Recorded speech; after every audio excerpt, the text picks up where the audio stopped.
Okay.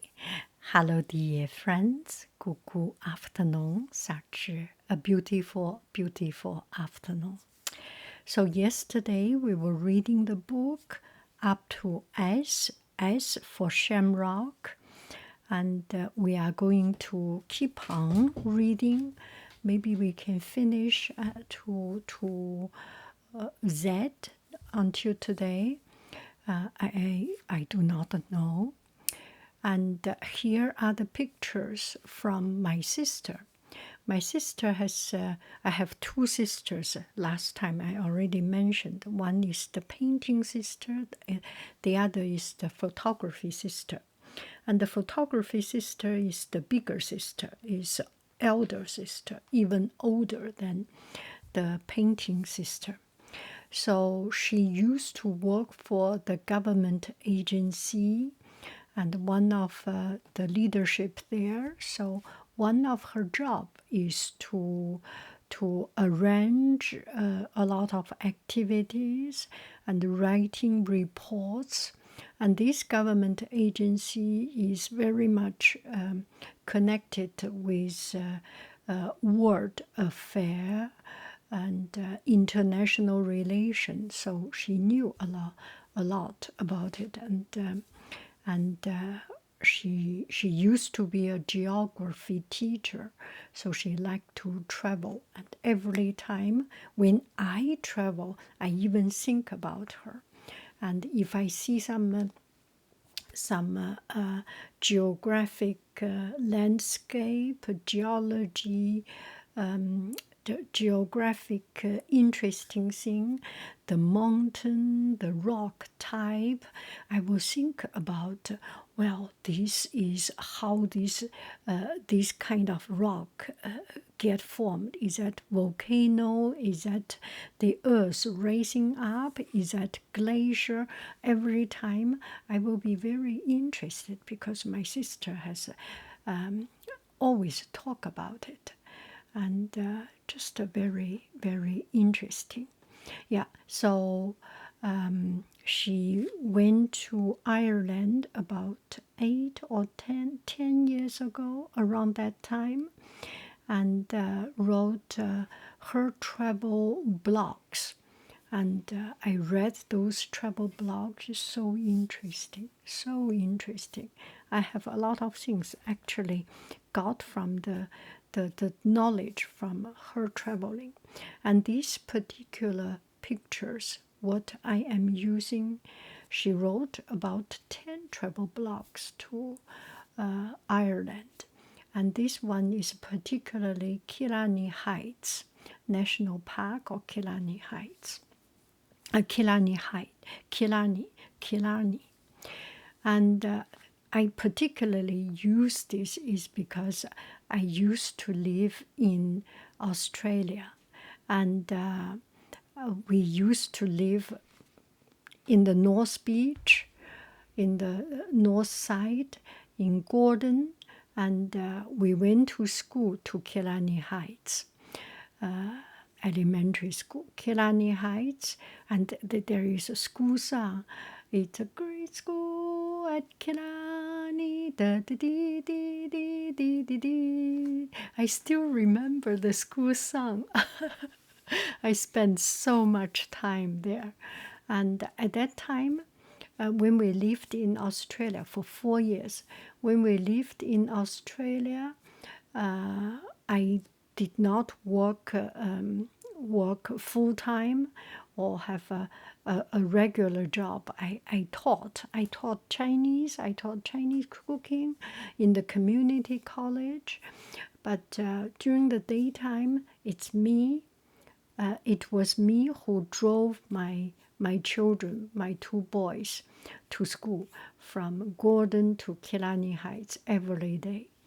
And so I spent a lot of time there. And when they were at school, I usually sometimes stay to the library, Killarney Heights Library, Forster City Library, or just or just go to Chatswood, or coming back home. spend my wonderful time there. So Killarney, this name, it really brings a lot of memory of my life there. And this, at the same time, it shows that there is a great influence of Irish influence in Australia also. So there is Killarney, there is Killara, and Kildare or something. Anyway, and we joke about the name Killarney, Killarney, Killara. We did not understand that the children make some joke, pretty silly. So, so I used the image of my sister's travel blog in Killarney. Killarney, I think it's Killarney National Park. Now, let me continue to read this book. S is for Shamrock. Shamrocks growing in the grass. Hard to see them as you pass. Oh, I must have read it.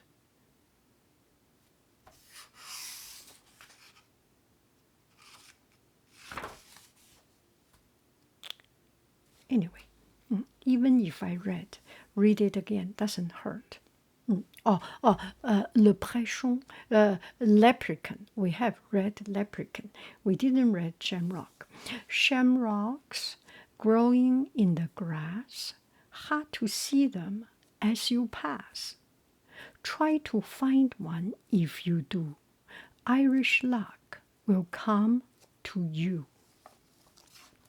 The shamrock is one of the two national syllables of Ireland. The other is the Irish harp. If you find one, you will have good luck for that day, maybe for evermore. The shamrock's name comes from Seam Rock, meaning little clove, or maybe Shamrock, Seamrog. Oh, there is a name Shang, maybe because Shang is coming from SE. That's must be an Irish way of pronunciation. Seamrog. It comes from the shamrock's name come from this word. It means little clover. There is not a St. Patrick parade that doesn't feature it on the banners, on the drums, or clipped to the coats or hats of those who come to cheer. The wearing or the green,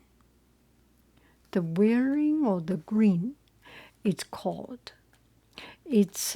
And it's not only the Irish who wear it on St. Paddy's Day either. Small boxes of cultivated shamrocks are sent from Ireland to loved ones overseas in time for the big day.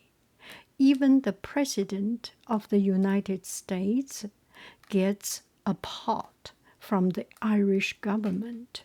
Who got it? Ooh, I need to check.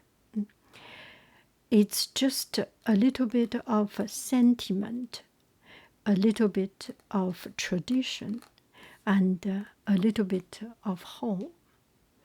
Shamrock, clover.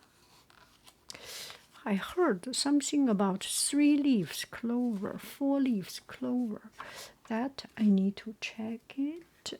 Let me write it down. Shamrock, and 3, 4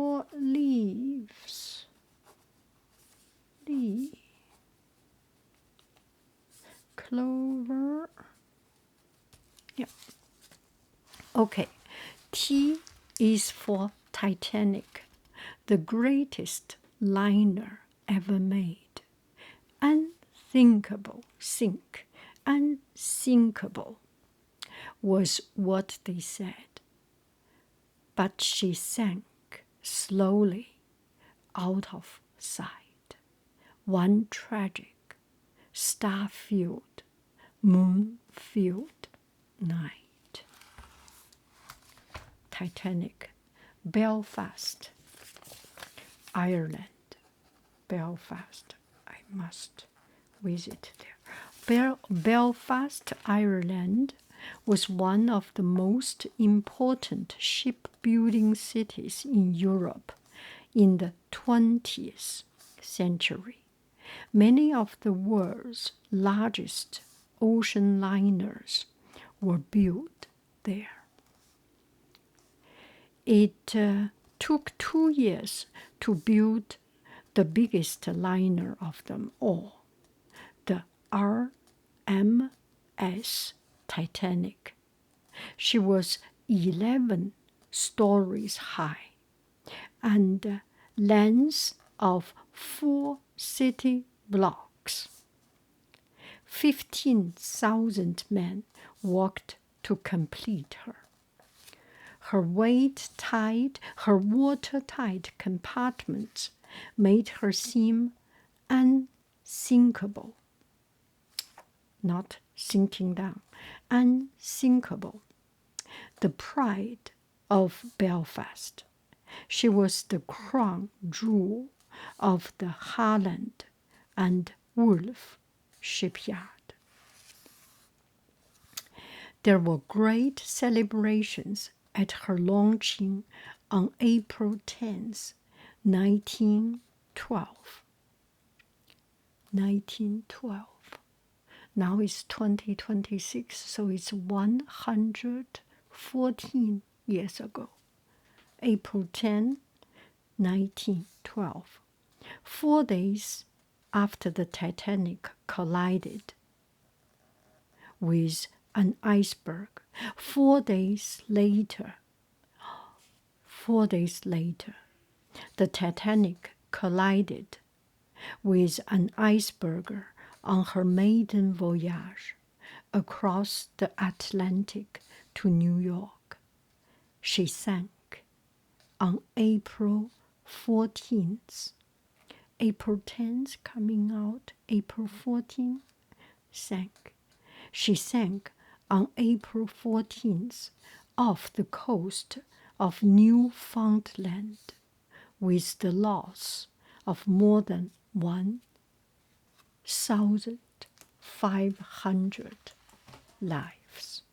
So she sank on April 14th off the coast of Newfoundland with the loss of more than 1,500 lives.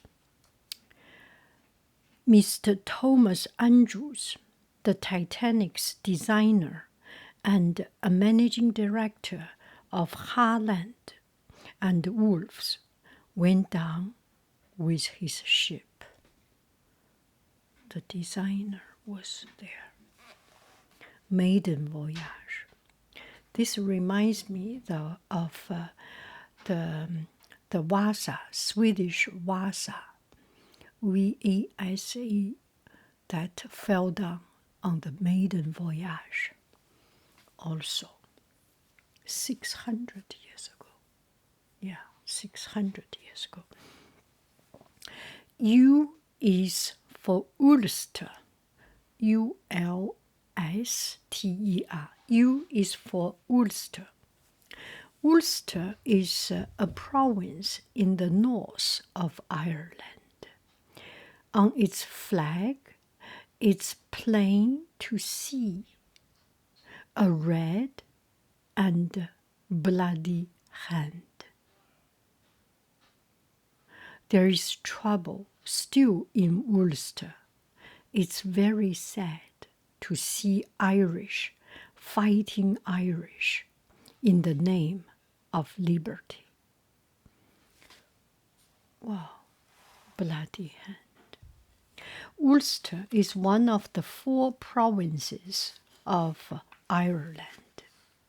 It has 9 counties, 6 of which are in Northern Ireland,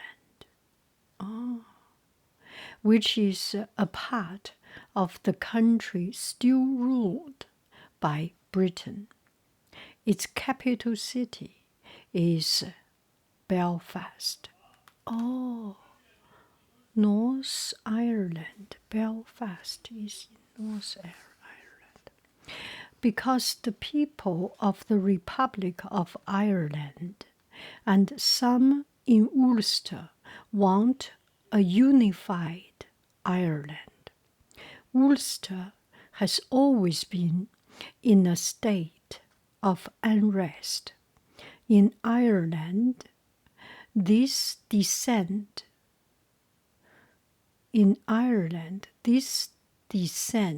is called the Troubles and has been responsible for much bloodshed. This descent.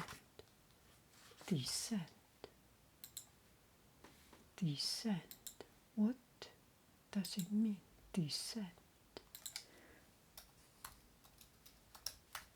Descent.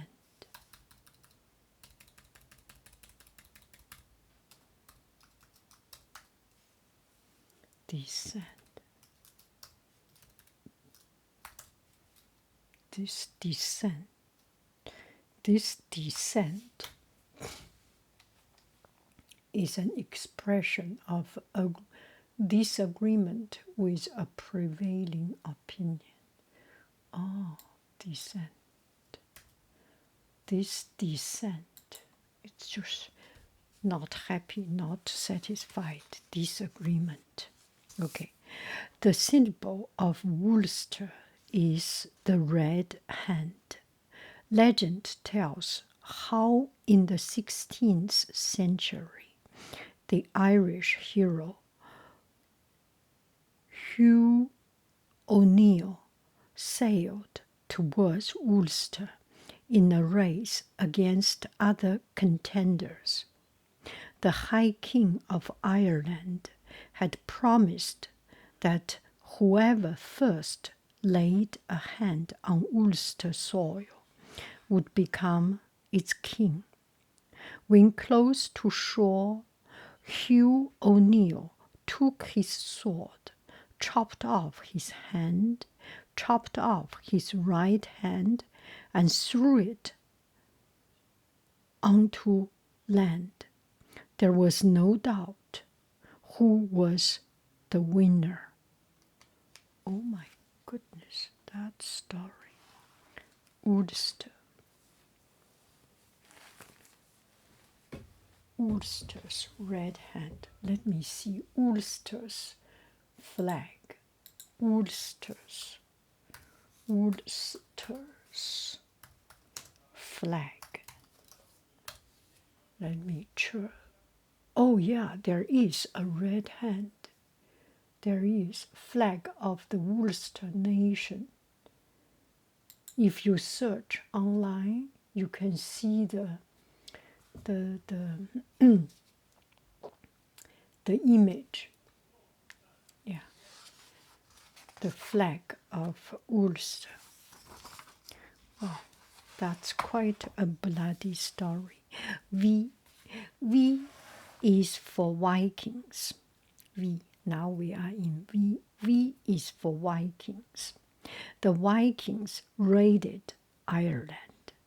They came from far away. They married Irish women and decided they would stay. Vikings. The Vikings of the Northlands were an adventurous, seafaring people with a great desire to explore and conquer other lands. Their average long ships were from 66 to 230 feet, 20 to 70 meters.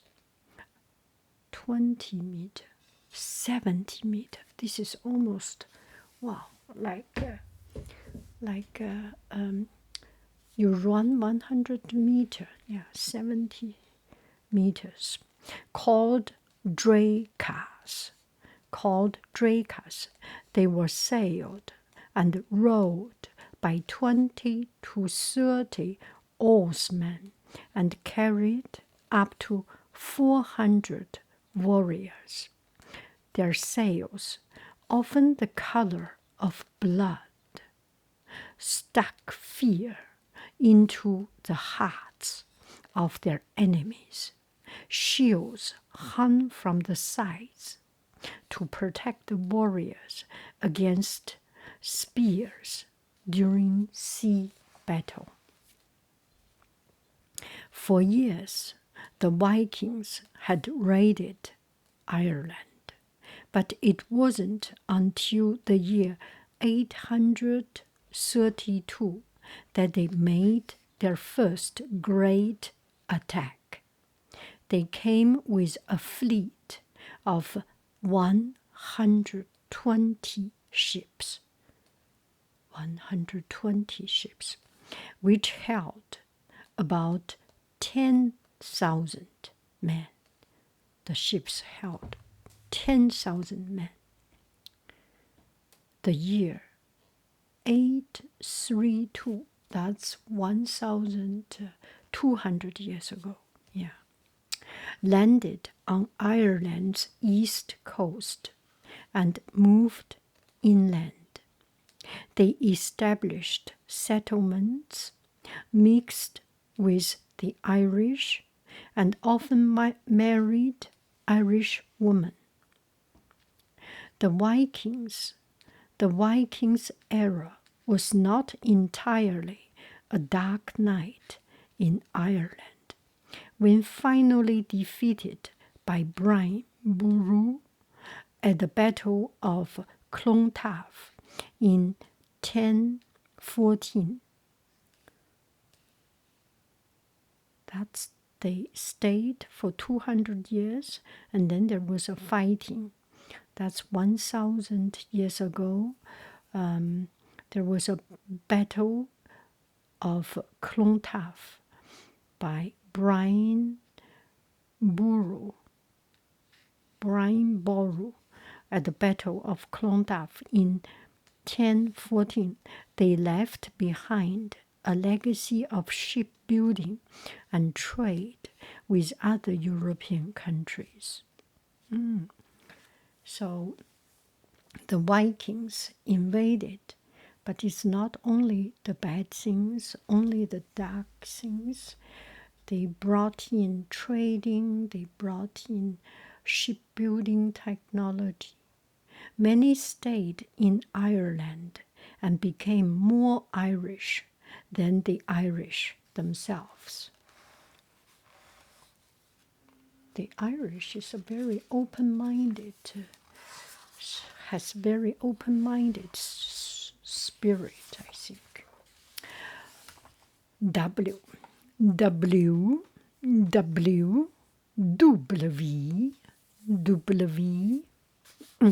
W is for writers. There are so many writers that it's hard to name them all. How could they have lived? How could they have fitted in a country that's so small?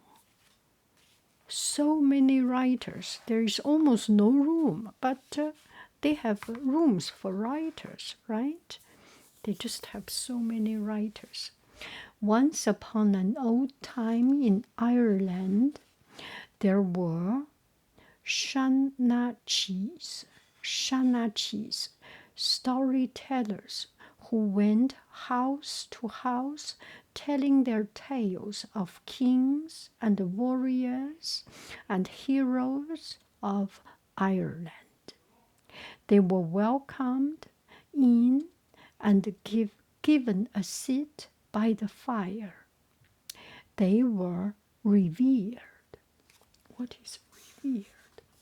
They were revered. Revered.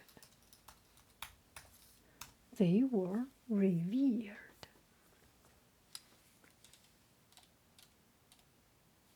Deeply respected. They were revered.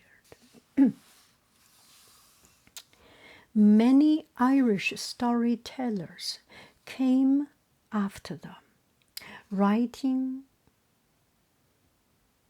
The Irish writers came after the Shanachis. Shanachis are storyteller going home to tell story. A little bit like influencers, YouTubers. Anyway, so many Irish storytellers came after them, writing their stories and poems to share with the people. There were James Joyce, very famous, one of the most famous writers of the 1800s, who wrote Ulysses and Finnegan's Walk, and other stories set in Ireland. He himself left the country in dissatisfaction and was buried in Zurich, Switzerland, far from the land that had bred him. Wow. So that's James Joyce. Let's see if there is any picture of James Joyce.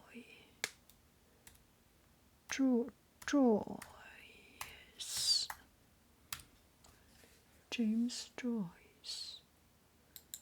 Oh, that's James Joyce. Okay, the one in the middle. Oh, there is a picture of James Joyce's wedding. If you search online, James, James, Joyce, Joyce. Okay. There was W.B. Yeats. Yeah. Yeats, Yezhi. Yeah, so famous. The Irish poet, perhaps best known for the longing and nostalgia in the poem The Lake Isles. The Lake Isle of Innisfree. Yes, W.B. Yeats. Let's see. His image, W.B. Yeats. Yezhi. Oh, also that is Yeats. Yezhi. Okay, I got it.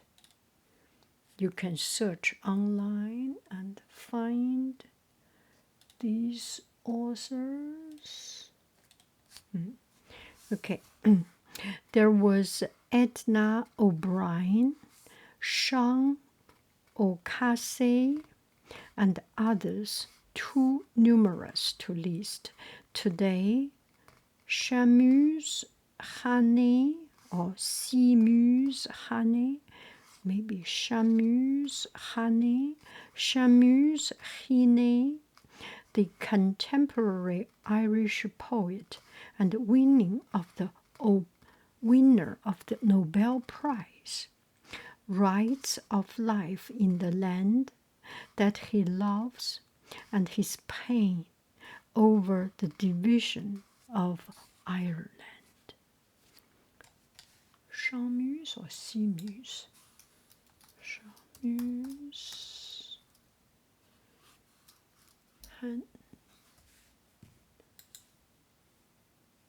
Oh, this is Shamus Hannay. Shamus Hannay. White hair.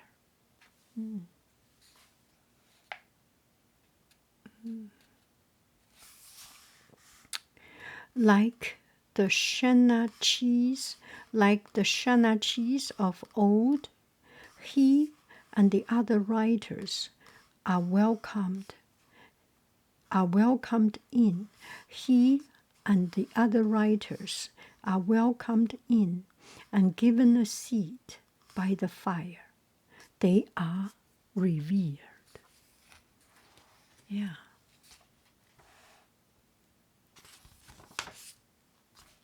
How interesting.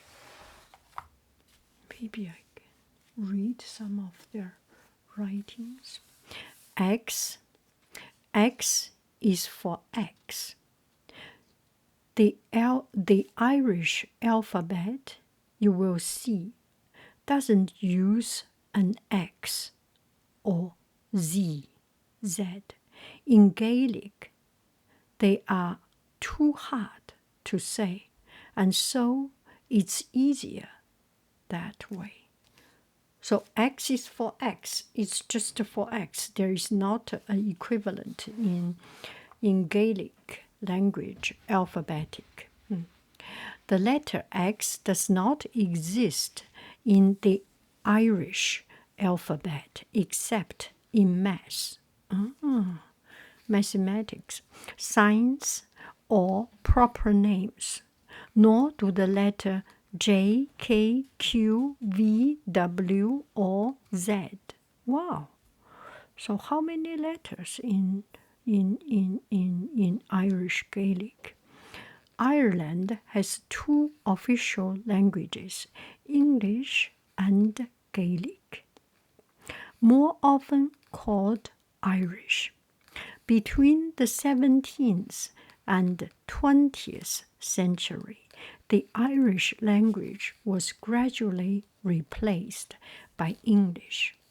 It is said that the Irish are the only people who took the language of the oppressor and made it sing. Today, only a small proportion of the people speak Irish, and most of them live in the West Coast. Wow, in the West Coast, people speak Irish. That's so interesting. But the native language is in a time of deliberate revival by order of the national government. Names of towns on road sign in the west of Ireland will now have both English and Irish spellings. That's very much like Bretagne in France. There is Breton, there is French on the road sign. If you drive, you will see the two languages. For example, Dingle, a favorite tourist town in southwest Ireland, will be written as Dingle and also as Andangin, pronounced Andangin. This way, both the English speakers and the Gaelic speakers will be sure to get there. Don't worry though, you can still sing the song, the Dingle Park Gold, the way you always sing it, if you have a mind to. Wow. Dingle Park Gold. I never heard about this song. Okay, let me search. Dingle Park Gold. Dingle Park Gold. Dingle Park Gold.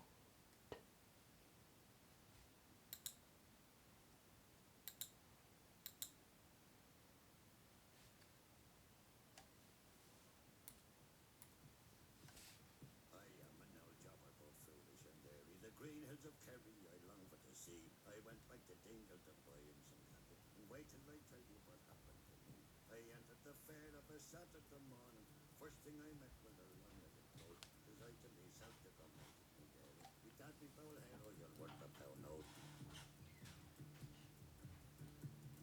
So I made me approach to the owner that held him. A bargain we struck there without much delay. He said if you land me down 22 shillings, some advice I will give you before you'll go away. This daring old hero was reared on the mountain. In the year 64 he was first used to drill, but some of his comrades were hung and transported. Now he's determined some blood for the spill. Wow, wow! I did not know this song.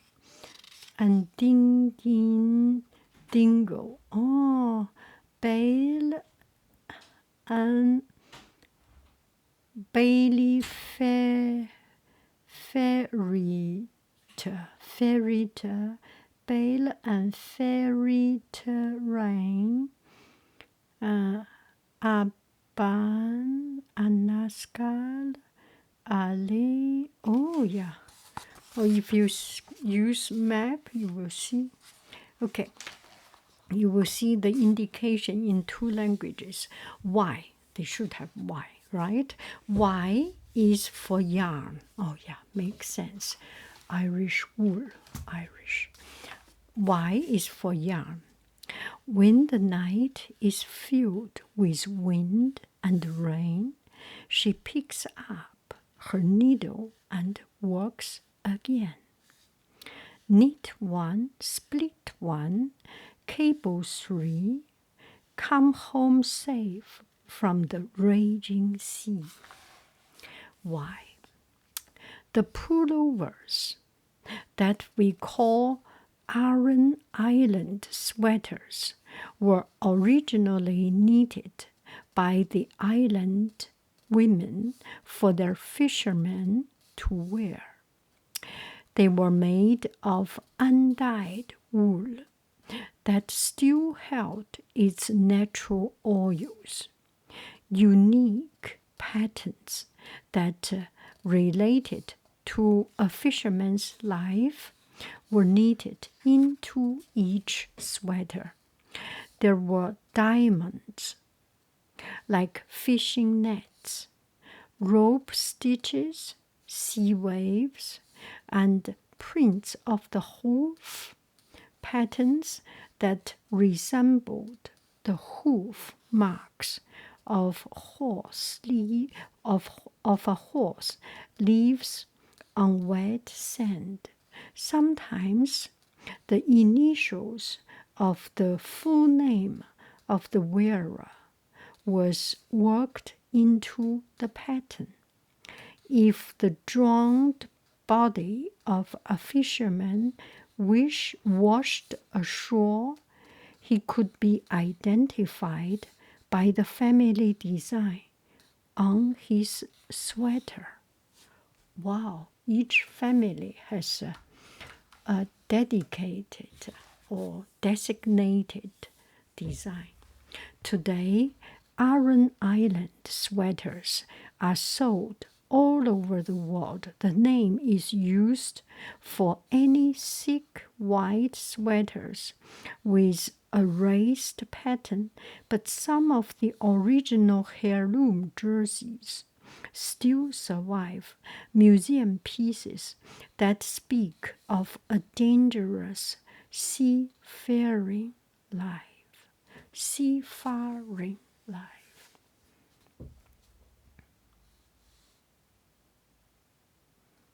Still survive. Okay, Aran Island sweater. Now let me check. Aran, Aran, Island sweater. Now I'm searching online to see the pattern. Oh, wow. Oh, that is, it's a raised pattern. Oh, how interesting. Yeah, it's kind of jacquard, the French weaving pattern jacquard. Yeah, it's up down, and make the surface uneven. It looks very warm, very comfy. Z is for Z. Z. In Ireland, if you say Z, they will think you sound like you. They will think you sound just like a bee. The sound that they make the sound that they make there instead is not like Z. It's more like Z. Yeah, that's very much like French. A, B, C, D, E, F, G, H, I, J, E, F, Z. Z. Yeah, Z. If you are speaking English in Ireland, as most people do, you would pronounce Z as Z. Rhymes with bed, Z. Yeah, I am comfortable with it. In almost all countries in the world where English is spoken, the pronunciation is Z. Where did the American Z come from?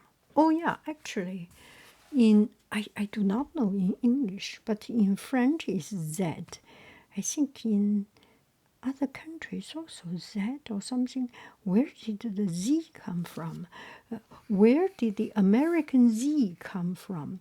It came from an English 17th century pronunciation that is no longer used in English, but is still in use in the United States.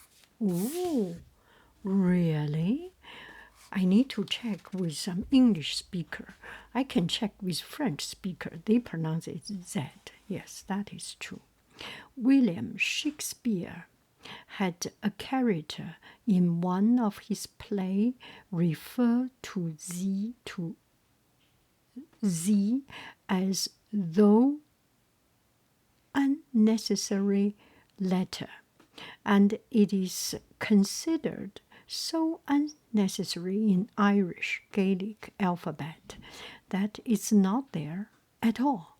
Children in Irish schools were Gaelic and where Gaelic and English were taught, accept the fact that the Gaelic alphabet has fewer letters than the English alphabet.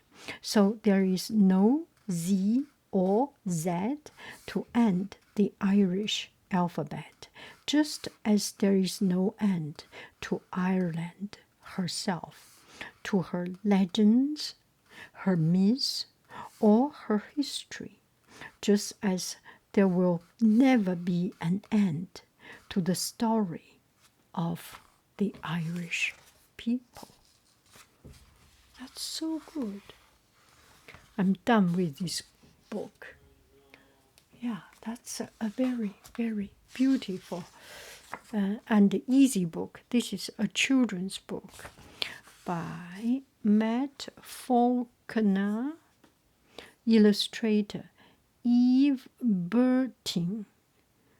Eve Bunting has published more than 250 books for children and has won numerous awards and honors, including awards from 27 states voted by children.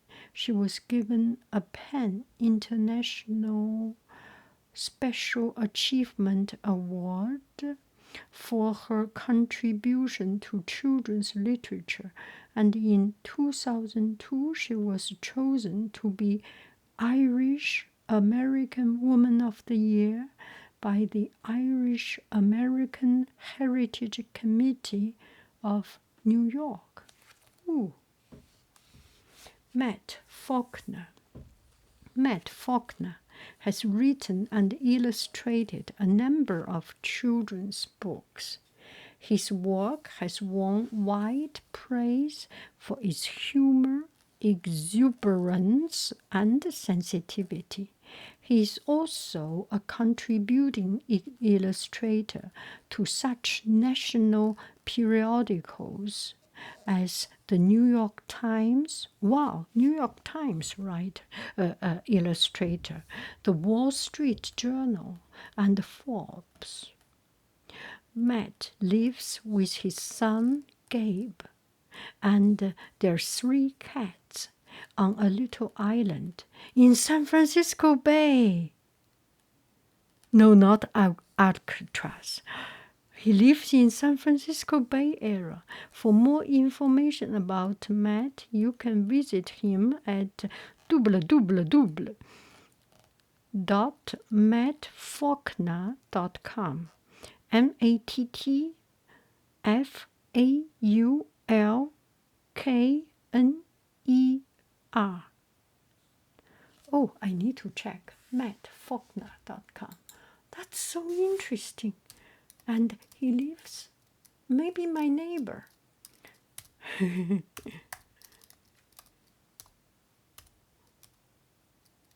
Oh, yeah, it popped up. Wow, his beautiful books. Kaijin. How beautiful these books. Wow. Matt Faulkner. Wow. His painting of Gandhi. America is for dreamers.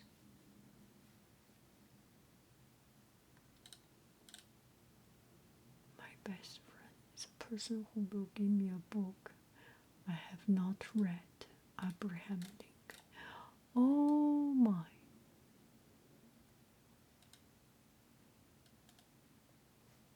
Equality. Matt Faulkner. Oh, wow.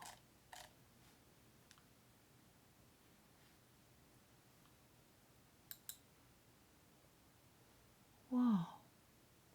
Uh-oh. His website is updated until 2024. What is he doing now? Okay.